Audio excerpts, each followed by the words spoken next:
Hey, it's Dan talking. This lies to you all the time.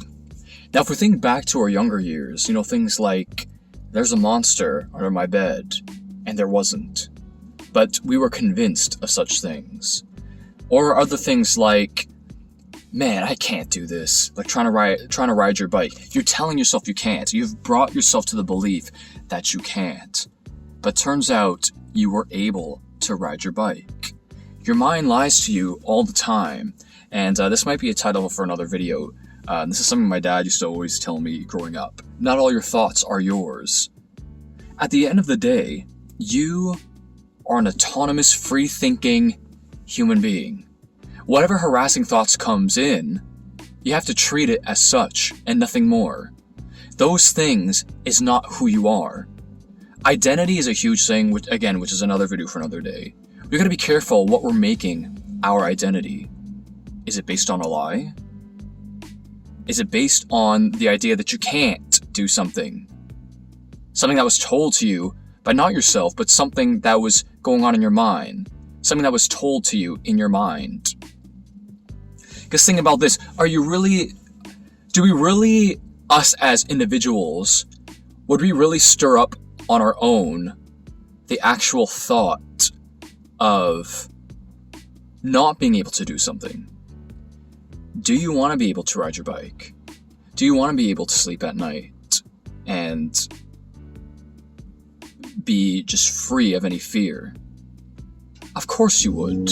And ultimately, a lot of what tears us down is simply based on a lie that was told to us in our mind, and we've accepted it and made it who we are. We have to make those proper divides.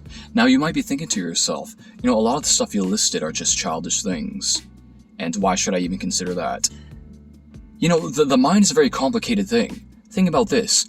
There are people out there who, they have it in their minds that things are going on and they're just not. For example, I'll never forget, as a kid, there was this man at Tim Hortons, and he was sitting down at a table and talking to nobody, but it's as if he was talking to 3 people sitting at the chairs with him. I'm just watching him talk to them, and no one's there. That's what the mind can do. Think about that. Nobody is there, but in his mind, unfortunately, in his mind, it's telling him that there's people there. And that's just how complicated the mind is. So the idea that it never does lie to you, I mean, it's safe to consider, in my opinion, that let's be able to kind of create our own filters, the healthy filter. And once again, how much are we being held back based off of certain lies that we just accept?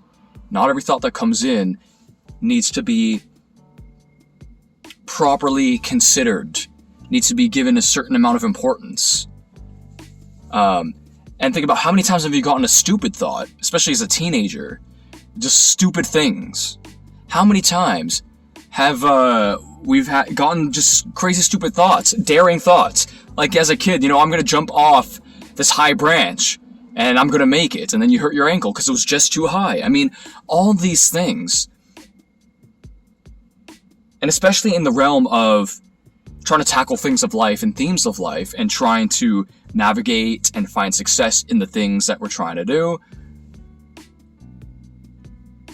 How much stuff that comes into our minds are we accepting that are complete lies and actually doing us a disservice and not allowing us to grow?